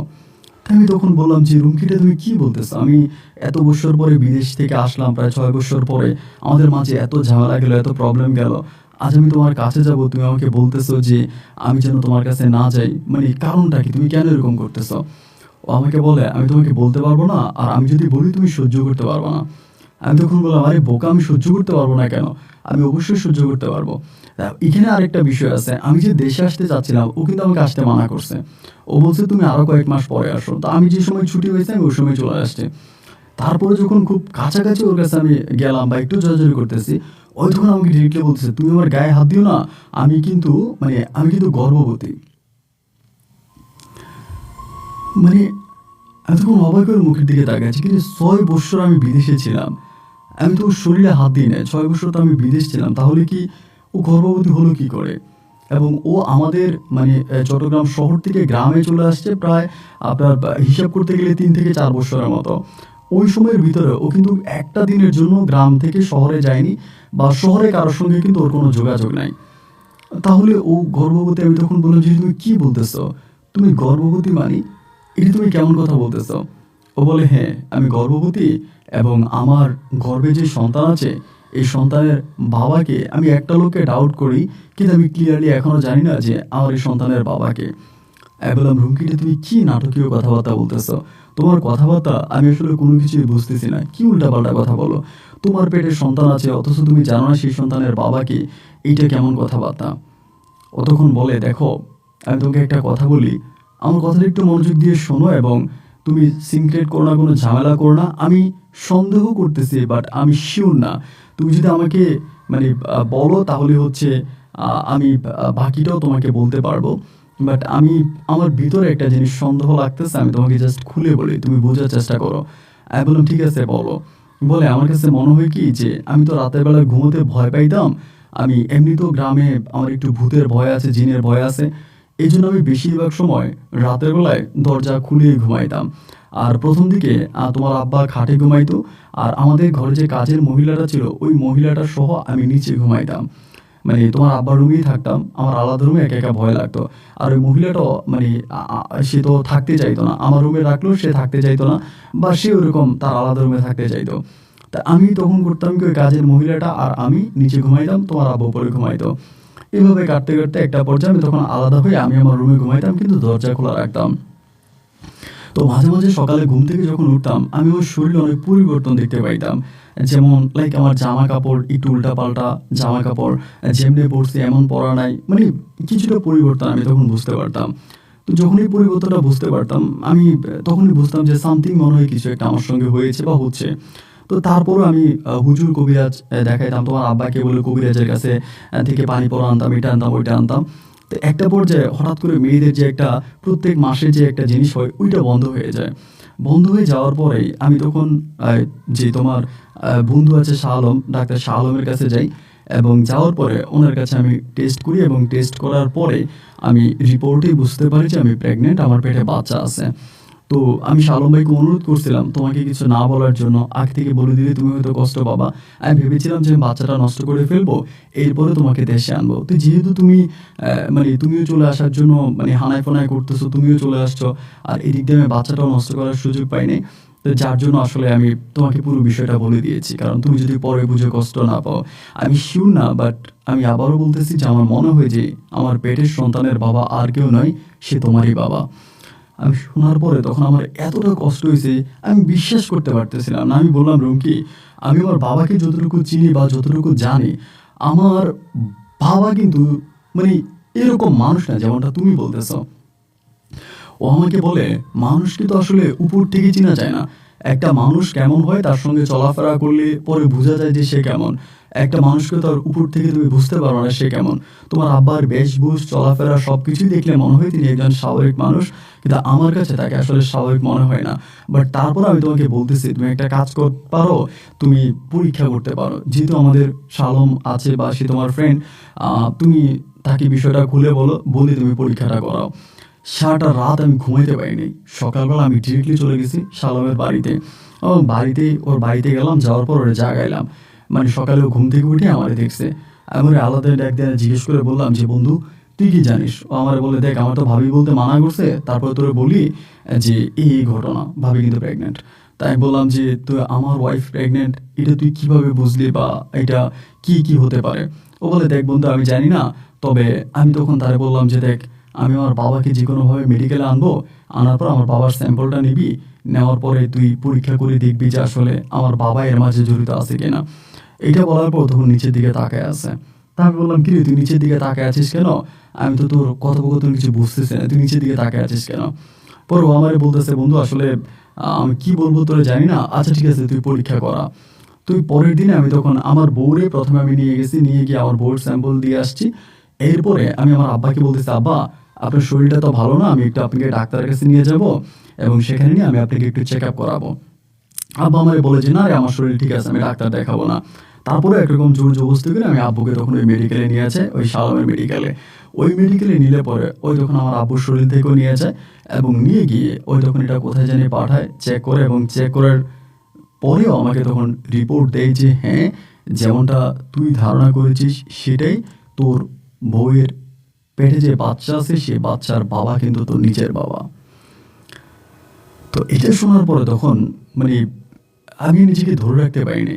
মানে আমি তখন চিন্তা করছি যে এই মানুষটাকে বাঁচিয়ে রাখাটাই ঠিক হবে না, একে বাঁচিয়ে রাখাটাই ঠিক হবে না। মানে এর যদি মেরে ফেলতে পারি তাহলে মনে হয় জীবনে আমি পূর্ণতা পাবো। তখন পর্যন্ত কিন্তু আমার মায়ের সঙ্গে আমার কোনো যোগাযোগ নেই। এই যে ঝামেলাগুলো চলতেছে, আমি গ্রামে আসছি বা এগুলো করতেছি, আমার আম্মুর সঙ্গে আমার কোনোই যোগাযোগ নেই, আম্মুর সঙ্গে আমি কোনো কথা বলি নাই। রাগে ক্ষোভে তখন আমার পুরো শরীরটা ফেটে যাচ্ছিল যে কেন আমার সঙ্গে এটা হইলো এবং আমার সঙ্গেই বা এই ধরনের ঘটনা কেন ঘটলো, আমি নিজের মনটাকে বুঝাইতে পারতেছি না। ঘরে আসছি, খাওয়া দাওয়া করি না, আব্বুর সঙ্গে কথা বলি না। ও আমাকে বারবার বলতেছে, দেখো আমি বেবিটা নষ্ট করে ফেলবো এবং বাচ্চাটা নষ্ট করে ফেললে তো আর কোনো ঝামেলা থাকবে না এবং তুমি মন খারাপ করো না, তুমি বিদেশে চলে যাও, সব কিছু ঠিক হয়ে যাবে। মানে আমার তখন মনে হয়েছে যে আমি তো এই বাবার জন্য কম করি নাই। আমার মা তো আমাকে শহরে আরাম আয়েসেই এবং এক রঙিন জীবন আমাকে দিয়েছিল। আমি সেই জীবন নিজের পায়ে ঠেলে আমি আমার বাবার কাছে চলে আসছি শুধুমাত্র আমার বাবার ভালোবাসায়। কিন্তু আমার বাবা ভিতরে ভিতরে এতটাই খারাপ যেটা আমার কল্পনার বাইরে ছিল। ঘুমের ওষুধ খাইয়ে নিজের পুত্রবধূর সঙ্গে তিনি যা করেছে তা তো আসলে কোনোভাবেই মেনে নেওয়া যায় না। একটা সময় জানি না হঠাৎ করে শয়তানের প্ররোচনায় নাকি কি আমি জানি না, আমি আমার বাবাকে মেরে ফেলার জন্য পরিকল্পনা করে ফেলেছি। আমি এই খারাপ মানুষটাকে এই দুনিয়াতে আর বাঁচিয়ে রাখবো না, এই খারাপ মানুষটাকে এই দুনিয়াতে আমি আর বাঁচিয়ে রাখবো না। এরকম করে আমি একদিন রাতে সিদ্ধান্ত নিলাম যে আমি সিরাতে আমার বাবাকে শেষ করে ফেলবো, মানে আমার বাবাকে আমি মেরে ফেলবো। মানে ভাই আপনাকে কি বলবো, আমার বলতেও খারাপ লাগতেছে তাও বলি। আমি পুরোপুরিভাবে সিদ্ধান্ত নিয়ে নিয়েছি যে আমার বাবাকে আমি রাতের বেলায় বালিশ চাপা দিয়ে মেরে ফেলবো। মানে নিজের রাগটাকে আমি আর কন্ট্রোল করতে পারিনি। রাগটা আউট অফ কন্ট্রোল হয়ে যাওয়ার পরে আমি রুমকিকেও কোনো কিছু বলি না যে আমি আব্বাকে মেরে ফেলবো। আমি পরিকল্পনা করছিলাম রুমকি তো ঘুমিয়ে থাকবে, ও আবার ঘুমাইলে ওর হুঁশ থাকে না, ওর একটাই সমস্যা আছে, ঘুমের ওষুধ খাওয়ানোও লাগে না। মানে ও ঘুমায় আছে তো আপনি যদি ওরে টাই না খাট থেকে নিচেও ফেলাই দেন ও কিন্তু বলতে পারবে না। ও এরকম ঘুম পাগল একটা মেয়ে। মানে মানে শীতের রাতে যদি ওরে আমার মনে হয় যদি আপনি খাট থেকে উঠে ওকে ঠান্ডা কোনো জায়গায় শোয়াই দেন ও কিন্তু বুঝতে পারবে না। এরকম ও ঘুমের এতটাই ঘুমের পাগল। তো সে রাতের বেলায় আমি তখন সিদ্ধান্ত নিলাম যে আমি আমার আব্বাকে কিছু একটা করে ফেলবো। তো এই করতে করতে তখন আমি করবো কি, মানে আমার আরেকটা বন্ধু আছে, আমি আমার বন্ধুকে ফোন করবো একটা প্রয়োজনে, মানে ওই একটা প্রয়োজনে ফোন করবো। তো আমার ফোনে তখন ব্যালেন্স নাই, রাত তখন আপনার 8:30 কি 9টার মতো বাজতেছে, আমার ফোনে ব্যালেন্স নেই।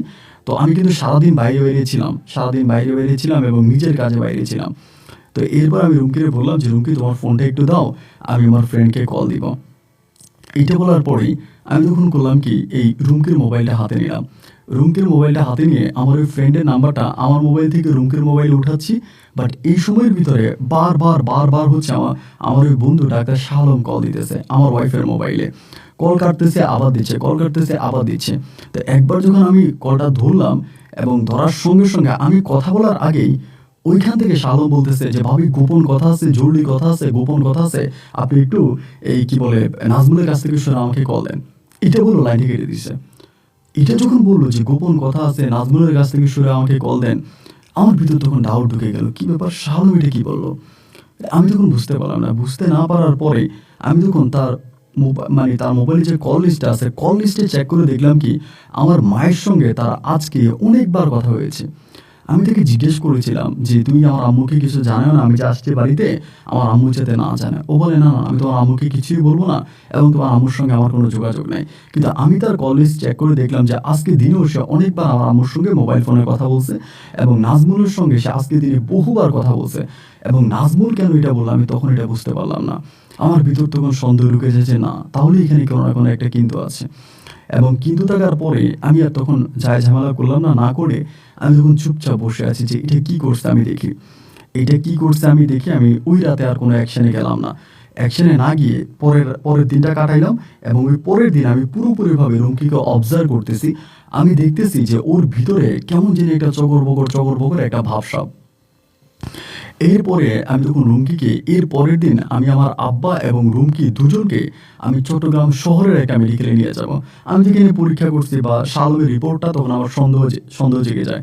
তো এরপরের দিন আমি আমার আব্বাকে বললাম কি যে আব্বা আমি আপনাকে শহরে নিয়ে যাবো, আমার একটু কাজ আছে এবং রুমকিকেও নিয়ে যাব। এই কথা বলে আমি রুমকি আর আমার আব্বাকে শহরে নিয়ে যেতে চাচ্ছি, কিন্তু রুমকি যাবে না। আমাকে বলতেছে আমি কেন যাবো, আমার শহরে কোনো কাজ নাই, আমি যাব না। জোরাজুরি করি, তখন আমি তাকে শহরে নিয়ে যাচ্ছিলাম এবং নিয়ে যাওয়ার সময় ওর কিন্তু আমি তখনও বলিনি যে আমি ওর স্যাম্পল নিব বা আমি ওর এই পরীক্ষা করবো এটা সেটা। তো চট্টগ্রামেরই শহরের একটা মেডিকেলে নিয়ে যায়, মেডিকেলে নিয়ে যাওয়ার পর আমার আব্বার শরীর থেকেও স্যাম্পল নিই এবং ওর শরীর থেকে নেওয়া হয়। নেওয়া হওয়ার পরেও তো খুব ট্যালেন্ট, ও কিন্তু বুঝে যায়। ও আমাকে বলে এইটা কেন করলা, আমি বললাম দেখো শালমের রিপোর্টটা আমার কাছে ভালো লাগে না, আমি এই জন্য এখান থেকেও রিপোর্টটা নিব এবং দেখবো যে আসলেই রিপোর্টটা ঠিক আছে কিনা। এইটা বলাতেও তখন আমাকে বলে বাহ তুমি কি তোমার বন্ধুকেও বিশ্বাস করো না। আমি বললাম না আমি বিশ্বাস করি না ঠিক সেটা বলি নাই, কিন্তু আমার কাছে যেন একটু কেমন লাগতেছে। এইটা বলার পরেই ঠিক সেই জায়গা থেকেই কয়েক মিনিটের মধ্যেই হঠাৎ করে আমার বউ রুমকি উধাও, রুমকিকে পাওয়া যাচ্ছে না। এবং রুমকিকে পাওয়া যাচ্ছে না পরে আমি এভাবে খোঁজাখুঁজি করতেছি, ওরে পাই না। এবং ওরে না পাওয়ার পরে ওই রাতে ও আর আসে নাই। আমি কিন্তু আব্বুকে নিয়ে চলে আসি গ্রামে। তারপরে যখন আমি রিপোর্ট হাতে পাই, রিপোর্ট হাতে পাওয়ার পরে আমি দেখতে পাই যে ওর পেটে বেবি ঠিকই আছে, কিন্তু ওই বেবির বাবা কিন্তু মানে আমার আব্বুর সঙ্গে তার এটা ম্যাচ করে নাই। আব্বুর সঙ্গে যখন ম্যাচ করে নাই, ডাক্তার যখন আমাকে ওরকম রিপোর্ট দিল, আমি তখন রুমকির নাম্বারে বারবার কল দিচ্ছি, রুমকির নাম্বার বন্ধ বন্ধ বন্ধ, আমি রুমকিকে খুঁজে পাচ্ছি না। আমি তখন গিয়ে শালমকে ধরলাম, শালমকে ধরার পরে কঠিনভাবে শালমকে ধরছি যে তুই আমাকে সত্যি করে বল ঘটনা কি এবং কেন এটা এরকম হলো। যখন শালমকে আমি চাপ দিলাম, চাপ দেওয়ার পর আমি বললাম যে তুই যদি আমাকে সত্যি কথা না বলিস, তুই আমাকে যে রিপোর্টটা দিয়েছিস ওই রিপোর্টটা আমার কাছে আছে, আমি এই রিপোর্ট নিয়ে থানায় যাব, তোর নামে মামলা করবো, তুই আমাকে মিথ্যা রিপোর্ট দিয়েছিস আমার আব্বার বিরুদ্ধে। যখন এইভাবে চাপ দেওয়ার পরও তখন আমাকে বলে দোষ রে আমার কোনো দোষ নাই, যত দোষ আছে যত কিছু আছে এই সবই ঘটাইছে তোর মা। যে আমার মা বলে হ্যাঁ এই সবই তোর মা ঘটাইছে, আর এই সবের খলনায়ক হচ্ছে তোর মা। আমি বললাম আমার মা এগুলো কেন করলো, বলে তোর মায়ে কিন্তু রুমকিরে তোর ঘরে পাঠাইছে, তোর মায়ে কিন্তু রুমকিরে তোর ঘরে পাঠাইছে এবং আজকের যে পরিকল্পনা ওই পরিকল্পনা কিন্তু তোর মায়ে করছে। এবং তোর মা চাচ্ছিল রুমকিকে দিয়ে এমন কিছু একটা করার জন্য যেটা করলে তুই তোর বাবার কাছ থেকে চিরতরে তোর মায়ের কাছে চলে যাবে, তোর বাবার কাছ থেকে চিরতরে তোর মা তোকে নিয়ে যাওয়ার জন্যই এই প্ল্যানিংটা তোর মারই করা। এবং তোর মা আমাকে টাকা পয়সা দিয়েছে এবং টাকা পয়সার কারণে আমি রিপোর্টে এরকম দিয়েছি, এবং এই সব কিছুর নাটের মূলে হচ্ছে তোর মা। আর আরেকটা কথা তোকে বলি, তুই রুমকিরই যেরকম জানিস রুমকির বাবা মা বিদেশে থাকে ও বড়লোক, আসলে রুমকি সেরকম কিছুই না। তোর মা যে লাইনের মানুষ রুমকি সেই একই লাইনের মানুষ। ওর কথাটা শুনে ভিতরে এতটাই কষ্ট পাইছিলাম, আমি তখন শুধু চোখটা বন্ধ করে এটাই চিন্তা করলাম সে রাতে যদি আমার ফোনে ব্যালেন্স থাকতো আর আমি যদি আমার বউয়ের মোবাইলটা হাতে না নিতাম, তাহলে কিন্তু সেই রাতে বালিশ চাপা দিয়ে আমি আমার বাবাকে হত্যা করে ফেলতাম। আর আমি যদি আমার বাবাকে একবার মেরে ফেলতাম তবে সারা জীবন আমি নিজেকে ক্ষমা করতে পারতাম না। বাবার সামনে গেলে তখন আমার এই মুহূর্তটা মনে হয় হায় হায়, আমি যদি ভুল করি ঠিকই বালিশ চাপা আমার বাবার মুখে দিয়ে দিতাম, আমার বাবা তো মরে যেত। এরপর আমি কি করে নিজেকে ক্ষমা করতাম। এই রাগ ক্ষোভ অভিমান জমা নিয়ে আমি সেই উমানের মাটিতে আবারও ফিরে আসি। এবং ওমানে ফিরে এসে আমি আর বাংলাদেশে যাইনি। ওমান থেকে আমি ইউরোপের একটা দেশ আমি তখন চলে আসি। ইউরোপের হাঙ্গেরি বলে একটা দেশ আছে, আমি তখন সেই দেশে চলে আসি আপনার ওয়ার্ক পারমিট ভিসায়। আপনার ওমান থেকে হাঙ্গেরি আসি এবং হাঙ্গেরি আসার পরে সেখান থেকে আমি ইতালি যাই এবং আজ পর্যন্ত আমি ইতালিতে আছি এবং আমার ইতালির পাসপোর্ট হয়েছে, আমার কাগজপত্র হয়েছে, আমি ইতালিতে আছি। এবং এরপর থেকে মানে ওই ঘটনার পর থেকে বাংলাদেশে আসার পর থেকে আমি টোটালি আমার মায়ের সঙ্গে যোগাযোগ বিচ্ছিন্ন করেছি। আমার মায়ের সঙ্গে আমি আর কখনো কথা বলিনি, আর রুমকির সঙ্গে তো প্রশ্নই আসে না। আব্বার সঙ্গে এখন আমার যোগাযোগ আছে, এখন আমার আব্বাকে দেখে আমাকে বলে তুই বাড়িতে আয়, তুই বাড়িতে, কিন্তু আমি আমার আব্বার সামনে যেতে পারতেছি না। আমি আমার আব্বাকে এই ভিতরের কথাগুলো বলতেও পারতেছি না যে আব্বু আমার সঙ্গে কি হয়েছে। আমার আব্বু এখনও আমাকে জিজ্ঞেস করেছে নাজমুল তোর কি হয়েছে তুই বাবার কাছে বল, কিন্তু আমি আব্বুকে আজও বলতে পারিনি। আমি এখন ইটালির পাসপোর্ট পেয়েছি, সেই দেশের নাগরিক, কিন্তু তারপরেও আমার ভিতরে এক চাপা কষ্ট। সেই কষ্টে আমি আর বাংলাদেশে যাইনি, আর আমার দুঃখের কথাগুলো আপনাকে জানালাম। আমি আপনার একজন ভক্ত, ইতালি থেকে আপনার গল্প শুনি, যদি পারেন আমার গল্পটা আপনি রেকর্ড করবেন। হয়তো এর মাঝে অনেক কিছু আপনাকে লেখা হয়নি, কোনো অংশ না বুঝে থাকলে যোগাযোগ করবেন। ভালো থাকবেন, আসসালামু আলাইকুম।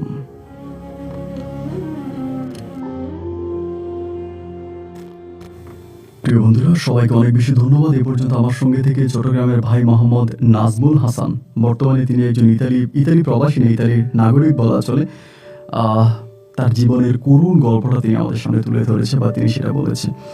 দেখেন আসলে আমরা চোখে যা দেখতে পাই তা কিন্তু সব সত্যি নয়, কানে যা শুনতে পাই চোখে যা দেখতে পাই তা কিন্তু সবসময় ঠিক না, এবং কানে যা শুনতে পাই তা কিন্তু সবসময় সত্য নয়।